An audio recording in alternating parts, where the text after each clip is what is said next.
What is going on, everyone? Welcome to another Bucks on Deck podcast episode. I am Anthony Murphy. With me, as always, my co-host Nola Jeffy. Man, what's going on, man? How was your week Oh, pretty good so far.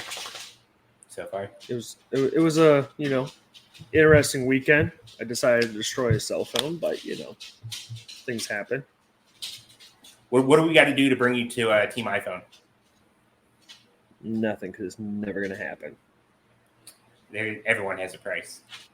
Android for life. Disappointed. I am sick of the Bob Budding, nutting. Sell the Pirates, and I'll buy an iPhone. Let's go. You heard it here.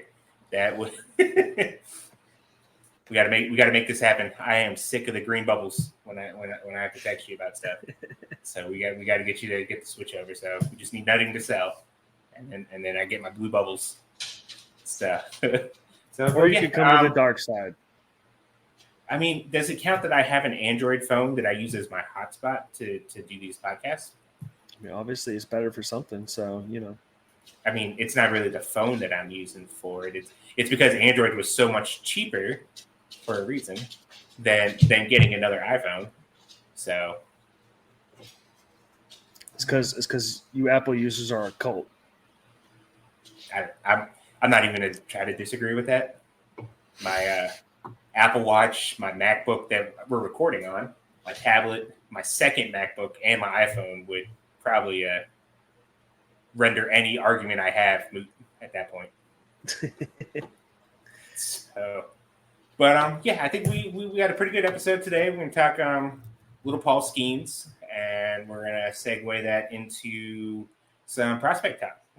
I teased it in an article over the weekend that we're going to be working on updating our top 25 prospect list. Obviously, we've had some graduations, some trade. Jackson Wolf was traded. He was in our top 25 originally. And just kind of clean stuff up. We've had a chance to see how everyone's played this year, and I've gotten to see some of the players that like a lot of us hadn't had a chance to see yet. So it was a good time to maybe start looking at touching everything up. So we'll get into that, and of course, Noah will have his preview, looking ahead at the week upcoming, and yeah. So we're going to start on Paul Skenes, who I think had a pretty good outing his last time out. I would say 6 no-hit innings, just a walk. What was it like the first 7 batters he faced were all strikeouts? Yeah, somewhere around there. And let's be honest, that one walk shouldn't have been a walk itself, too. Yeah, it should have been 6 perfect innings for him. That was absolutely a blown call. But I mean, that's part of major league life that we could deal with. We get lucky because AAA and Single A, we both get the ABS and the challenge system and whatnot. Don't get that yet in the majors. But so what have your thoughts been so far? 2 starts in on Skenes, about what you're expecting, or what have you seen so far? I mean, a lot of it for me, as I've said just about everywhere at this point regarding Skenes, is I know everybody talks about the shape, and that's become a point of mockery and everything. I was concerned with the command, and I mean, from the get-go in the minors up through the minors, the command is as advertised, and the fact that he's pumping 100, easy 100, spotting it pretty much wherever he wants, adding a splinker, it's reminiscent of some of the starts I watched last year of him in LSU, where it was just like, good luck. Because then he's just pumping 100, and then he just throws in a nasty mid-80s, high 80s slider that is just no one's ready for, and it's just like, what do you do? Yeah, no shot. So, like you said, the whole fastball shape's kind of turned into like people mocking to an extent, the analytics crowd and stuff like that. But you could kind of see, and we kind of saw it in his first start too. Like when the command isn't there, and I'd say that was probably like I didn't see him as much at LSU as you did, but like I tried to tune in as much as possible. So like between that and all the starts in Indy and even the starts like that he made last year before they shut him down, that was probably the worst fastball command that I had seen him have. Or if it wasn't the worst, it was right there towards the bottom on this. So that's the concern with it. Like it'll happen to everybody. If the command isn't there, if he's not spotting the fastball, it becomes a little bit more hitter. And professional hitters, they'll be able to time the 99, 100, 101 after seeing it a few times. We saw it in spring training that they were able to time it up, and I think it was Ahmed Rosario hit that home run off of it.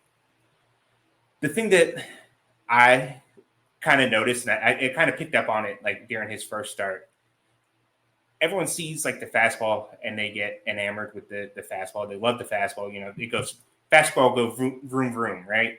And to me, vroom, vroom. It was an at bat against Seiya Suzuki that kind of just made things click with me. He looks more like a finesse command pitcher, like one of the guys that's going to finesse you and locate his spots over the stuff. Except he also has the stuff to go with it. He doesn't need the fastball to blow it by hitters and stuff like that. He has 3 or 4 other pitches that he can use. Like he got Suzuki to strike out. He didn't even throw the fastball one time. He's a guy who's just going to hit his spots, and I think that's the part that makes him special. Throwing 100, 101 miles an hour isn't what it used to be. Like it's not that uncommon anymore. Throwing 100 miles an hour on the paint is what elevates him to that next level. And I think we saw his last start, everything kind of come together, and that's kind of what allowed him to have that kind of start for it. Well, that's right. And because his slider, I think he technically has 2 sliders, and he just manipulates it as needed during a start. And the thing with the fastball is that it's always in the back of a hitter's mind. Like there could be a 100+ fastball coming at any point, and it's, the hitter pretty much has to go up there like they're facing a closer every at bat because it's there and he's going to put it where he wants to. Yeah. I think changing speeds is like still one of the most effective ways to get hitters out. And he has basically 3 different levels that he can use. Like he's got the fastball that obviously sits at 100. He has the splinter that tunnels off of that as well. That's coming in like 94, 95. And then he even has like a traditional changeup that comes in like the high 80s as well. So like he has like 3 different gears on 3 different pitches that he can spot almost wherever he wants to. And it's just it feels like when you talk about that kind of stuff, if you don't mention the 100-mile-an-hour fastball, you just say that he can change speeds like with multiple pitches and throw it wherever he wants to. It just kind of has like that like command over like finesse kind of pitcher feel. It's just he throws 100 miles an hour on top of that. Yeah, and then on top of it, I know I've seen other people mention it as well in a couple places that the other way he benefits the team is, you got Jared Jones who can touch 100 with a rising fastball. You got Skenes with 100 four seam that moves like a sinker, basically. And then all of a sudden you got to face Bailey Falter from the left side throwing a rising 90-mile-an-hour fastball. So it's just like right up in your face with the extension. So. Right. Which is something I have actually find kind of funny is that Skenes, as big as he is, which I'm looking at right now, like his extension is 6.3, 6.4. So, but imagine if they found a way to get that a little bit up there, a little bit more. Imagine 7.5 foot extension with a guy throwing 102. Yeah, at that point, you don't care what the shape is. You're just not hitting that. That's coming in. That feels like probably like 104, 105 then at that point. Yeah, that's probably similar to his first start. When Kyle Nicholas came in, batters pretty much can just go up there and put the bat on their shoulder. It's like I'm not going to see it. Yeah. Like, what do you want me to do?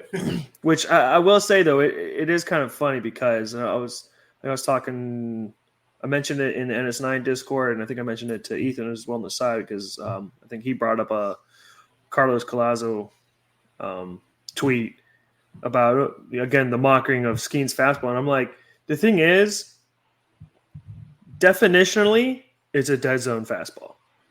Definitionally, like the vertical approach angle on it is like a 5 degrees, which definitionally is a dead zone fastball. But it's got 14, 15 inches of horizontal movement, and he's throwing it at 100, putting it wherever he wants. So it pretty much renders that point moot. So, like, I know I said this with like when it comes to like Quinn Priester, because he's another guy with like the less than ideal fastball shape and whatnot. You can have bad fastball shape with high velocity and like good control and get away with it, or you can have like good shape with lower control, or like good like lower velocity but like really good shape on it. You can't have like bad velocity, bad shape, bad control, and that's kind of like where like Priester has the issues with Priester coming up. Skenes, like you said, by definition, the fastball shape is poor. But when you're throwing 101 at the top of the zone on the paint of that top of the zone, like that kind of just goes out the window at that point. Hitters are going to have a hard time. Whereas Priester's throwing meatball sinkers, meatball four seams, meatball sliders, like at 93, you're not going to get away with that. Yeah. No. And you get punished. So that's where that comes in with that. But it'll be interesting. I think, what is it? He's supposed to pitch the Wednesday game, I believe, for the Pirates, and I think it's supposed to be against like Logan Webb or something like that. So that'll be an interesting matchup. Yeah, I haven't looked too much into the major. I know Jones goes tomorrow, and it's supposed to be against Blake Snell. But I guess can't really ask for too much more out of your first overall pick so far. We'll see how they manage the workload, if they try to sneak any off days and whatnot and stuff like that. But any final thoughts on Skenes in general? Just that he takes it easy on my boy. Just that he takes it easy on my boy Blake Sable if he starts that game. Yes, that would be kind. Nice. Be kind. Don't hurt us. So we teased it at the beginning of the show. We are working on a new updated list on the site. Skenes, when it comes out, should still be eligible for it. So he'll obviously be the number one guy. But by the time we do release it, there is a chance that like he isn't too far away from graduating, which in that case would call for a new number one prospect in the system. Obviously, they're very pitching heavy when it comes to that, and we were talking about it before the show about like how our lists are coming with it and trying to fit certain players in certain places. But no hitter in the top 20. yeah, that's we have a couple of like little inside jokes when it comes to the site. Yeah, we don't like hitting prospects in the top 20, and there are no hitting prospects until they get to AA. So, but obviously a pitcher will probably take over the number one spot. I guess maybe toss out a couple names. I mean, I guess the easy answer would be Bubba Chandler. I think most people would gravitate to. Do you think there's anyone that may kind of have a shot to overtake him?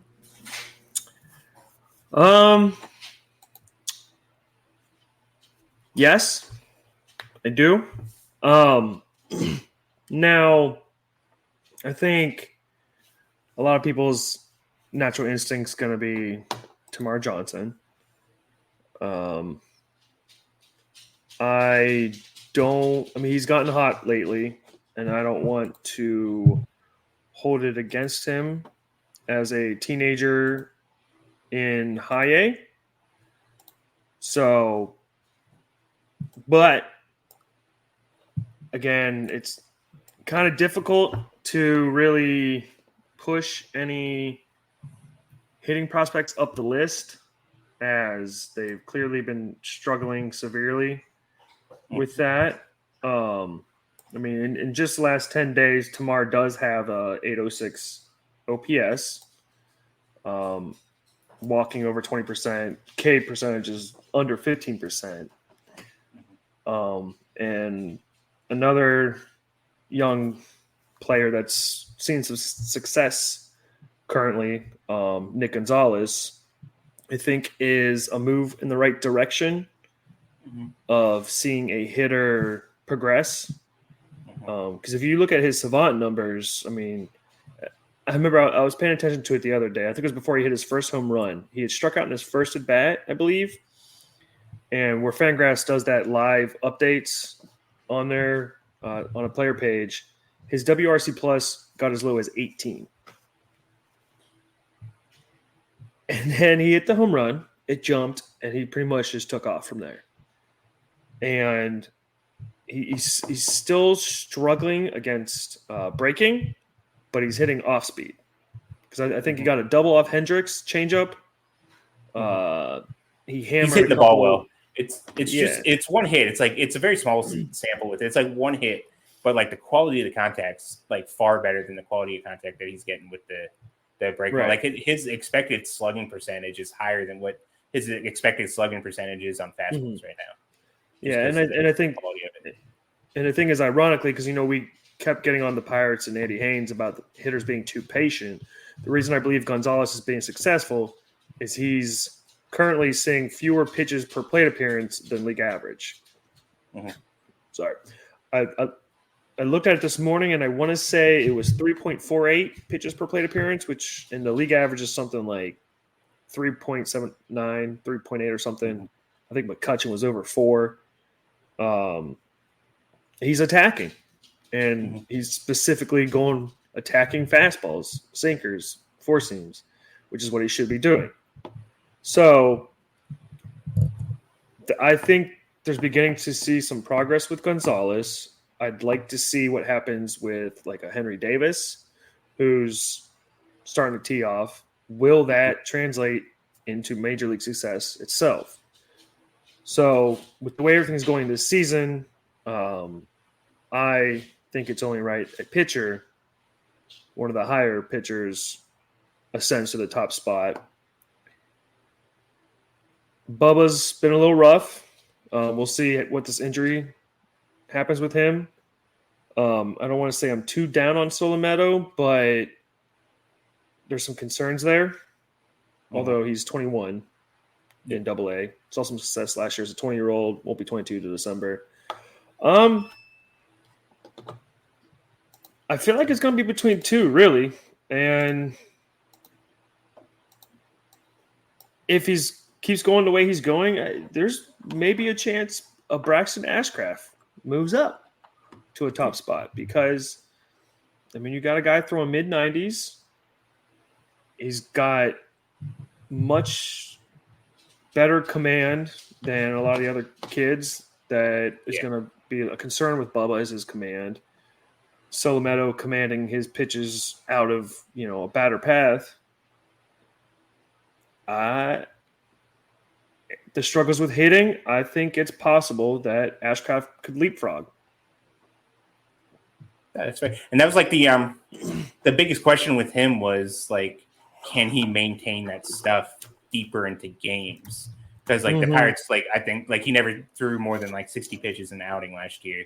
So like when they start stretching him beyond that this year, what that stuff going to carry into the 5th, 6th, and potentially 7th inning and stuff like that. And it has. We saw it when his first start on Tuesday, through the 7 shutout innings with the 10 strikeouts. Like this stuff kind of like naturally like started to come back a little bit once he got to the 7th. But still, like he was still able to work through it and get outs, and I think he only walked like one batter, I think, in that game. So yeah. And that's what I mean. And even in his first few starts, I mean, there was some concern because he wasn't commanding, especially his breaking pitches as well. But then in the last like 2, 3, 4 starts, it was all of a sudden like, okay, there's the guy that showed up last year. Yeah. I still feel like I would love to see a changeup from him, just to give him that like natural like secondary pitch to go off like the fastball and whatnot. But the way that he mixes things up with like the fastball, curveball, fastball, slider, and stuff like that, I guess he's able to work around not really having one. Like, I mean, I haven't seen every single pitch that Ashcraft has thrown the last 2 seasons, but I've seen quite a few of them, and like I don't think I can ever recount seeing like a changeup with it. So like it always like the way he threw against hitters and stuff like that always kind of reminded me of like Kyle Nicholas, but with like elite command kind of thing. Because like Nicholas throws like the fastball, slider, curve, and he kind of like tunnels like the fastball and the curveball up high and like the fastball, slider down and away. Ashcraft does a lot of that same kind of stuff. So it'd be nice to see the changeup, but like if he makes it work with the 3 pitches, and he's clearly has, like I don't see it being too much of an issue going forward. Yeah, and I think it's kind of more of he becomes more of a safer prospect to see in the majors than some of the other guys that are, struggling with certain aspects. Yeah.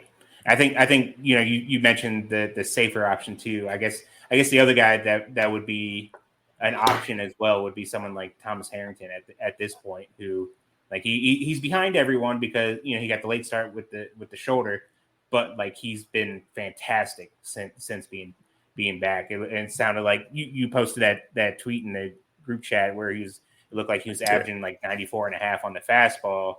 And I remember that's what some people were talking about with like the fastball. They wanted to see more velocity with it. Now the pitch had like elite movement and elite, elite metrics and stuff like that on that. And we saw the Alex Stump article where like Jared Jones started using his grip and whatnot, and we see what Jared Jones is doing with the fastball in the majors now. So. But like he's probably more on the safer side there too. Like I've always said that I feel like there's more upside there than some people like let on or believe there to be, because he's got the fastball that's a really good pitch, especially when he uses it up in the zone. The slider's a plus pitch. The changeup can be plus at times, and so like you're talking about a guy who all of a sudden has 3 above average, borderline plus pitches. Like I think with very good control, I think that's just as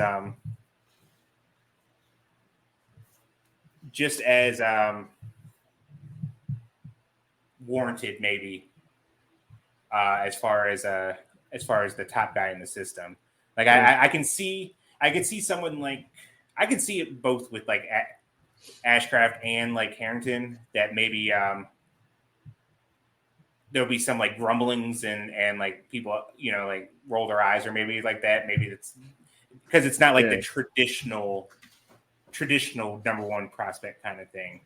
The sexy upside, potential superstar. Because Bubba's going to be the one that everyone wants there and stuff like that, because he throws upper 90s and he gets racks up the strikeouts. And I mean, like when you think about it, they're like Harrington tied Jared Jones for most strikeouts in the minors last year in the system. So like he does get the strikeouts. Which I was even just thinking, a wild curveball.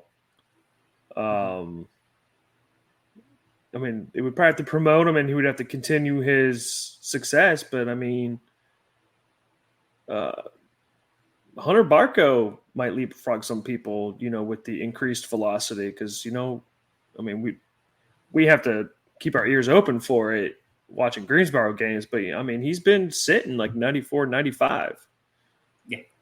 with, And that's what we could only presume is a very elite vertical approach angle coming from the left side at his arm slot, throwing base a two-seamer. yeah. So Yeah, I think the metrics kind of like had it like kind of like from the spring breakout game that we saw, it kind of seemed like it was like a flat two-seamer yeah, on there. So, but yeah, he's another guy. Like I think watching him last year in Bradenton, it was kind of like, okay, well the slider's pretty good, the changeup's really good, but like the yeah, fastball is just kind of like, nah. Like, yeah, is that going to get hitters out as you move up? And then he came into Greensboro and he's pumping 90. Like that's like he was averaging 90 with the fastball in Bradenton. And now he's up to like 93, 94. That's like a whole different level kind of thing. So yeah, and he's another guy that I know, like, obviously my final spots aren't tied, but he took a pretty good leap forward for me as far as my list on there. Mainly because like the fastball is playing so well now. yeah. Which, and then the other thing I was just going to say too, I said it to y'all in the chat that like I could foresee what I'm going to call the Cincinnati Reds boost when last year, McClain came up, started hitting. O'Neill Cruz, or not O'Neill, Ellie De La Cruz, came up, and I mean he struggled a bit, but he wowed people. I could see with Jared Jones seeing the success he's having, Paul Skenes seeing the success he's having so early and just like immediately, that evaluators are going to take an overall look of like, hey, the Pirates are developing pitchers, and they're developing pitchers that are having success rather quickly in the majors. So they could see someone like a Harrington and be like, he has all the promising metrics and everything that you can foreshadow future success. So he's going to get an extra boost because of that, essentially. Yep. And so I think that is going to help, some of the pitchers that are flashing like, hey, this guy's got something in him. They're going to be like, the Pirates are succeeding in that aspect of development, so this guy's going to get an extra bump because of that. Yep. Next guy is going to make that huge lump. Maybe not to the top of the thing, but Urkelani with that Robo Scout info that we got from him, 17 inches of vert with that extension. And we know there's more velo. They said, I think it said he was averaging like 92, 93 with the fastball. We know there's more in there from what we saw in Bradenton. We know there's more. Yeah, he was up to 96, 97 at some points last year. Mm-hmm. So it could be, going back to, Bubba. I mean, that's kind of what happened with him last year. And everybody was worried about him because he was only throwing 91, 92. And it was like middle of the season, he just, boom, ramped it. All of a sudden, 96, 97. And when, like, I mean, I could talk to it as on there because when I talked to Michael Kennedy, it's more or less the same thing that he's doing down there as well. Like he knows, like I there was a game that he pitched, one of those two games in Bradenton where he hit 93. And like he was throwing 91, 93 in the complex league last year. But his main thing was his main focus. One of his focuses this year was being a lot more efficient with like his delivery and making sure that he builds himself up properly so he can get through an entire season like healthy kind of thing. So like it's sitting there. It's just they're preparing themselves for like a long season and stuff like that. So Urkelani, Kennedy, I could see them both kind of uptick in the velocity and stuff like that at some point. Well, they might tell Dotel he doesn't need to hit 99. Yeah, I just want to see those strikes. Give me 90, 96 and strikes, and I'll be okay with that. Right. We can work on that eventually. But so obviously the Pirates, we can talk about it all day. They got pitching for days There's always some sort of top prospect pitching on any given day there. It's the hitting side that obviously hitters. Yeah, Trade for hitters. Well, that's a whole nother conversation. But you mentioned Tamar, and you mentioned Tamar's a little bit on a hot streak, or he's starting to play a little bit better and stuff like that. Do you think maybe I saw someone compare him to Adam LaRoche on Twitter? I think it was today or something like that. Like he's just notoriously, maybe he's just a notorious slow starter, and now's about the time where he'll start picking things up. But like I don't like. Obviously, you see the 4th overall pick from a couple years ago batting under 200. That's a little concerning. But like, he's been doing like so much of like the little stuff right that I don't think I was hitting the panic button any point. I don't know if you're in the same boat as that or not. No. I mean, I'm not hitting the panic button per se. It's just, I mean, carrying a 400 OBP is only going to get you so far,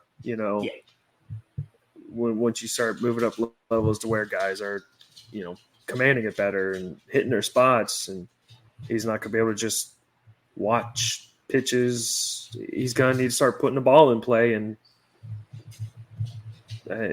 he's definitely got one of those A-swing approaches. Mm-hmm. I've seen the B, like we see the B swing every now and again, and it's kind of like we see the B swing, and the B swing is so beautiful. And it's like, just please show that more, that just a little bit more, and like, man, we are working with something here, because the way he like the adjustments he shows, and then just kind of slaps the ball the other way or something like that. It's just it looks so good. It's like, let's just see it more. Yeah. Let's just focus on doing that more. And like the strikeout rate is down. Like I think it's like low 20s right now. So like it's not in a bad place. And the walks are still there. Like I said, it's just, I mean, it's consistency.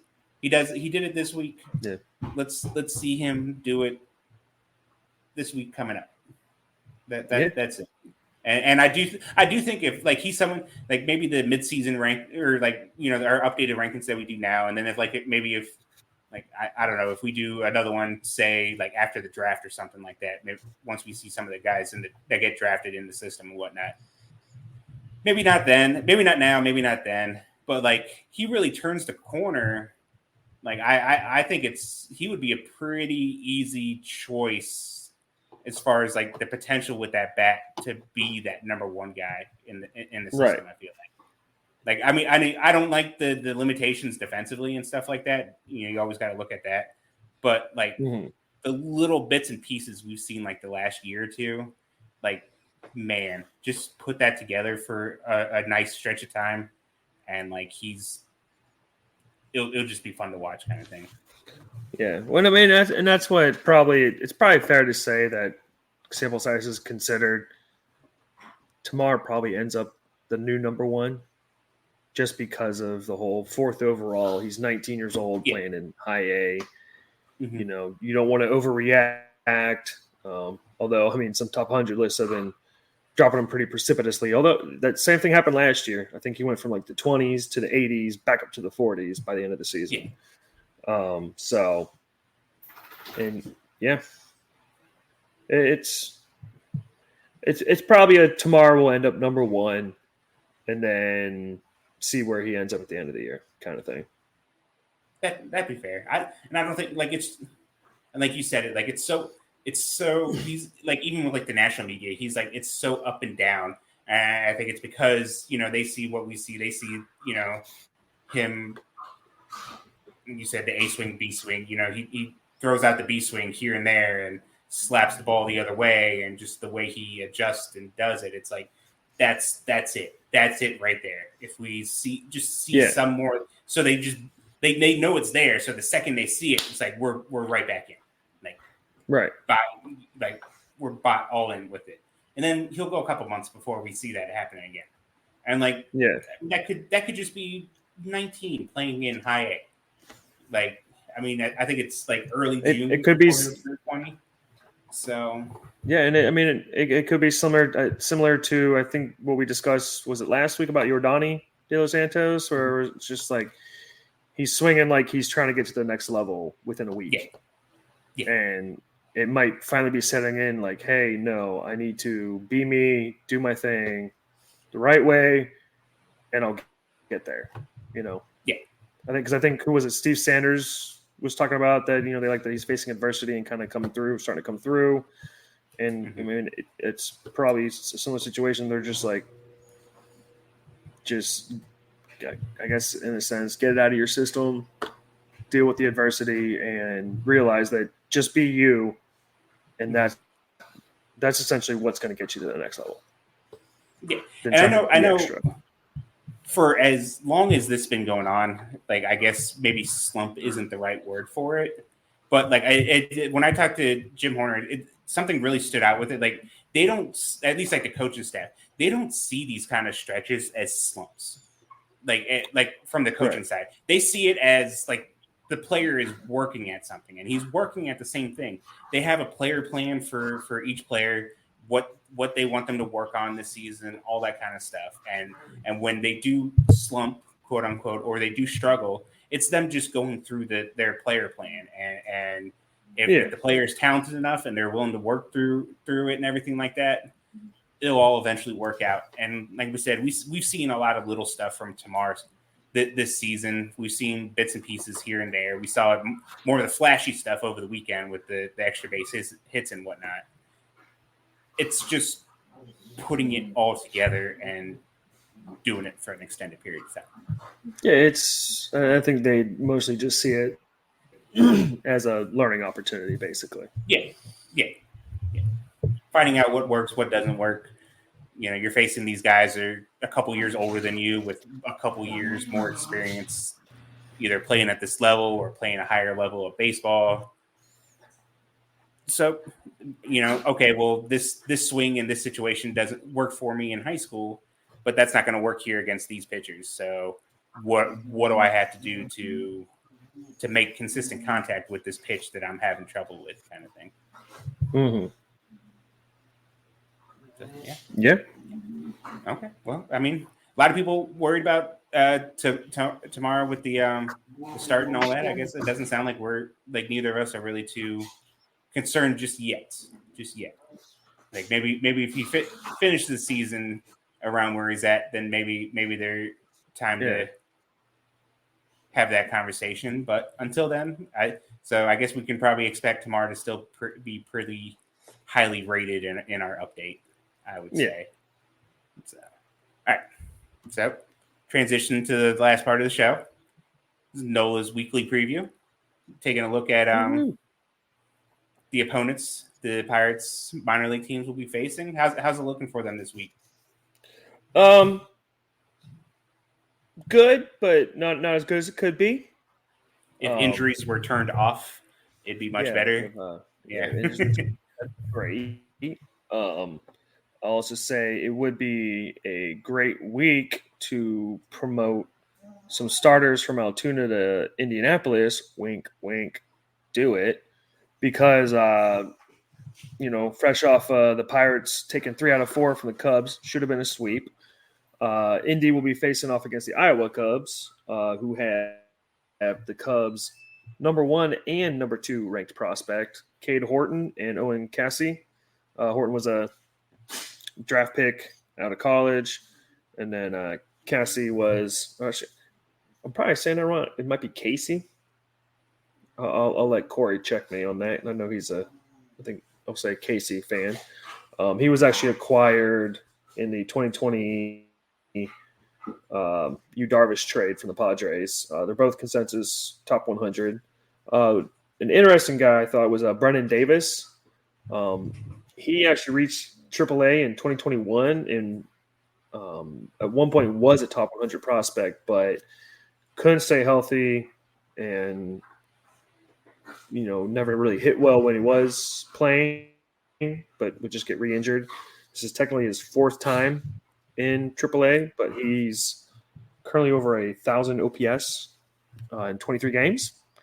Ranked 22nd, but a guy to That'll probably be a good matchup, which is why they need to promote some pitchers, preferably Ashcraft and Sullivan. Getting with the curve, we were slated to face the second best pitching prospect in the game, Jackson Jobe, but he's unfortunately injured with a hamstring injury and has yet to make a rehab appearance. So I don't believe he'll be back this week. So their next highest rated prospect would be their 10th overall right-handed pitcher, Troy Melton. I'm not sure if you hear my dogs right now. They're having a lot of play fighting right now. Yeah, they picked the perfect time. Greensboro, they're coming off a nice 5-2 week. They had an extra game thrown in there. Here we go again. I swear. Like every time. They played 7 games. They had an extra game thrown in there. They're taking on the Greenville Drive, the Boston Red Sox High A affiliate. It'll actually be their 3rd time facing them. They led off the season with a 3-game series. And then they had a 6-game series. Greensboro's won 5 of 9 so far. The top-ranked prospect is Luis Perales. They're 9th overall. He threw 4 innings with 7 Ks, 1 unearned run. Last time we faced the Hoppers. Mikey Romero was a 2022 first-round pick out of high school. I think he's a name that was attached to I'm probably going to get it wrong. Horowitz? Horowitz was the guy they brought over from the Red Sox, right? To be the new scouting director? Yeah. Yep. Yeah, I believe Romero was attributed to him. He's been injured most of the season, but recently returned against Winston-Salem Dash this past week. Went 3 for 12 with a triple, 2 RBI. So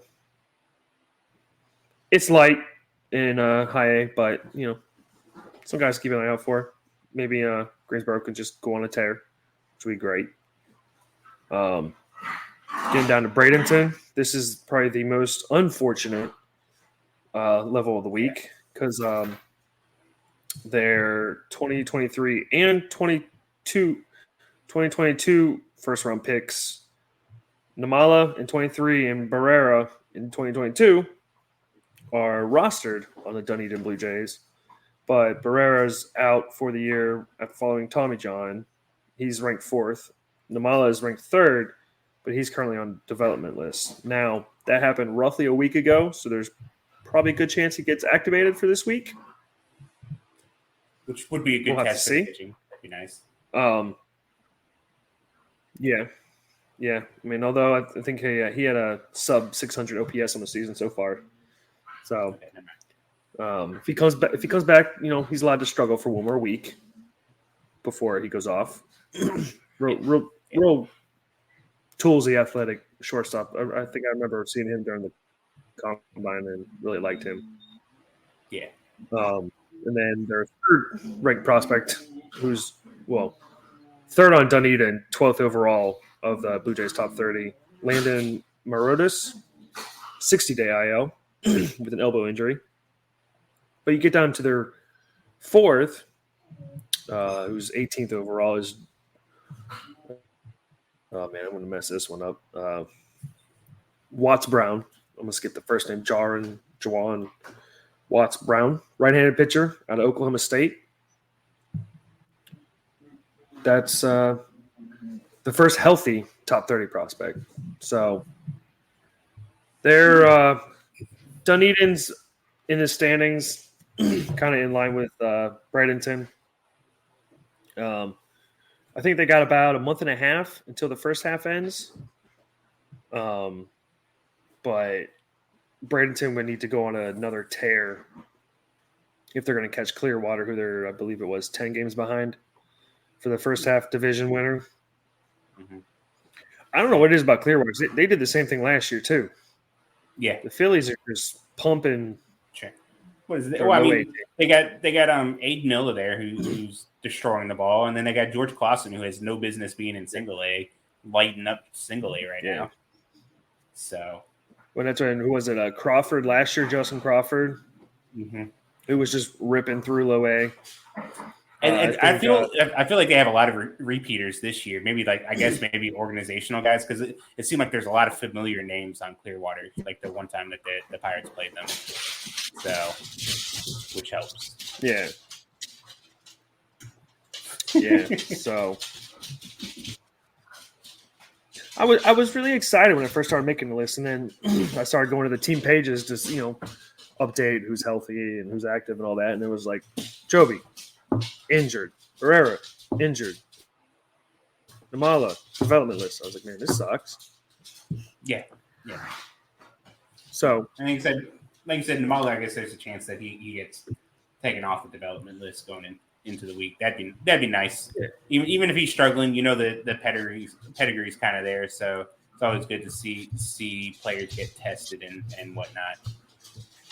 So what we'd like to see is Ashcraft and Sullivan get tested in AAA against the Iowa Cubs. Yep.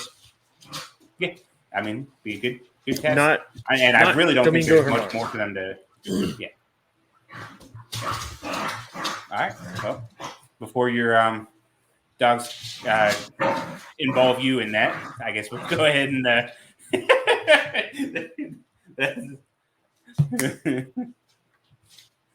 Joey. So now they're fighting the broom. That's hilarious.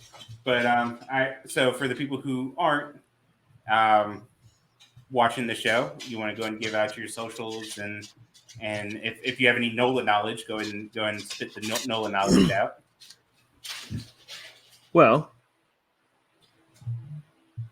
people listening at NOLA Jeffy, NOLAJEFFY. I think I finally surpassed 400.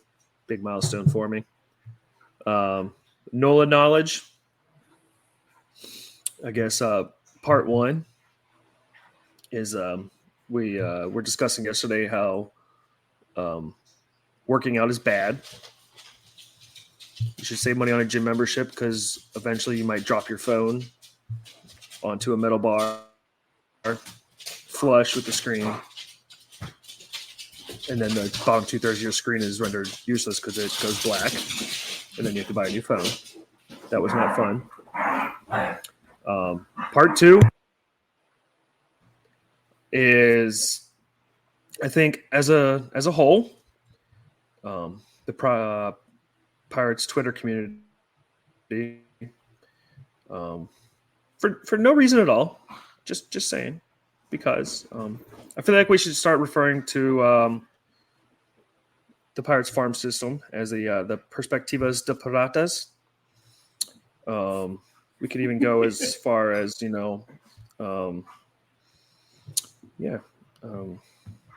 think Objectivas de Perspectivas de Piratas, de los Piratas. Did I get lost? No, you're still here. Oh, well, I ain't moving. I guess you can hear me. No, you're not moving. You're not moving, but we can hear you. I think my computer finally crapped out. Okay. So, Man, yeah, you're on a roll. I think we should just Perspectivas de Piratas. Make everything easier, you know? Yeah, that sounds good. We don't want any confusion going on. Yeah. Yeah. Because so sounds good. Oh, well, okay. I guess I'll close you out here because we lost Nola. It gives us a flashback of the old 2.5 Gringo days. Wrapping everything up. Follow me on Twitter at @double_Murphy88. Subscribe to Bucks on Deck. Usually about 3 articles per day. Today was the day we recorded. Monday was 2 because it was an off day. Do a morning rundown, kind of recaps the previous day in the minors, all the news, notes, all that whatnot. Do our daily feature. Some of them are paid. You get paid membership with stuff like that. Really good deal. A yearly subscription comes down to about $4 a month overall. So support the site. Lets me do fun things like go to Bradenton, go to Greensboro. Got a Greensboro trip, planning out the final details. and stuff like that.